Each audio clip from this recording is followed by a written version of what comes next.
Hi, this is Jennifer here with City Farmhouse Antiques, and I am here again for a find of the week. I know all the news has been terrible, and I'm actually not too far from El Paso, Texas, so I hope y'all are staying safe. And now's a good time to think about our families, think about our homes, and we need some pretty things to look at. So I've got that for you, especially if you love to collect Southwest pottery.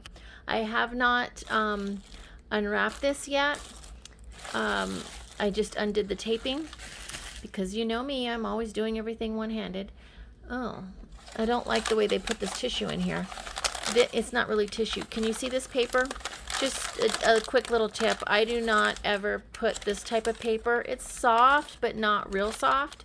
I don't like anything on my Mata Ortiz pottery that may be abrasive. And, ooh, gorgeous.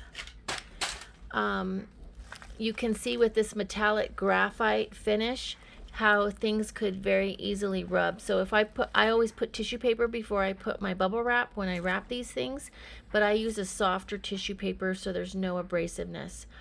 This gorgeous, gorgeous piece, it's got its own stand, if you can see here, okay? So we're gonna put it up on the stand.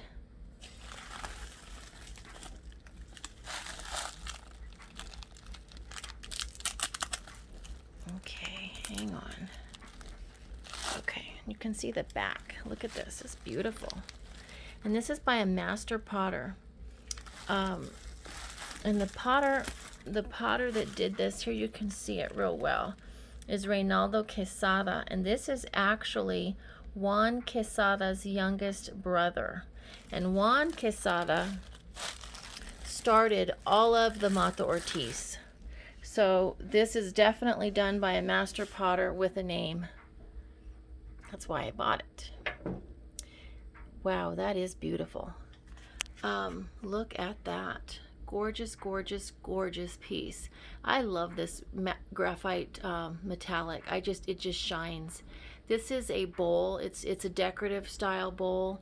And it's about 16 inches wide. And look at that pattern. Look at the intricacies, you know, and look how, I mean, just the spacing in between each one, you can just tell it was done masterfully. But Juan Quezada started the Mata Ortiz pottery and began making it prior to 1970. And it really wasn't until an American anthropologist discovered a piece of his pottery at a New Mexican curio shop. And it looked like it was very, very old. And so that's what caught his attention. And so that really is what gained Juan Quezada all of his pottery. It's what made it famous. So since then, okay, there have been a lot of different potters. And Juan taught himself. He was completely self-taught, taught himself how to make the pottery using the clay. You know, after kind of the ruins at Casas Grandes, about 150 miles outside of Arizona and New Mexico. So this is in northern Mexico that these pieces are made. And so there's been all kinds of master or potters, I should say, that make all kinds of pieces. And so here's another piece. This is what you'd call an effigy piece. And this is like a little shark or a little dolphin. And it has a little stand. I actually have two of these. They're kind of cute. And so pieces are, you know, evaluated and collected based on styles and what people like. But also, of course, the value of a piece is going to differ from, you know, one potter to the next, just like everything else. So like this one, this potter, I don't remember who made this piece. Angel Guerrero Trio. And he's not a master potter, so this piece is not going to be as expensive as something like this piece made by the maker's brother of all Mata Ortiz. Now, Nicolas Quesada is another very, very famous potter, and Nicolas makes a lot of effigy pieces. I love this turtle, and that's what Nicolas is known for. And this is one of Juan's younger brothers. So I've got kind of a cool collection going. This was another piece that I just bought that came in with this last group of Mata Ortiz pottery. But look at the detail on this pot. You can see the bear, and he's got the fish. And then you can look underneath the pot, and you've got the turtle, you've got the cattails, you've got the rabbits drinking the water, the birds, and then you've got, I don't know if this is a cat or a fox, and there's another one right on this other side, but you can see him drinking and trying to catch a fish. And just the detail on this piece is incredible. And this is a little pot, mind you. All of this that I'm showing you is in about 4.5 inches tall, I think by like 4 inches wide. So it's just an example of how detailed pieces can be. I'm looking for the signature here. That's the other tricky part. And I just saw it.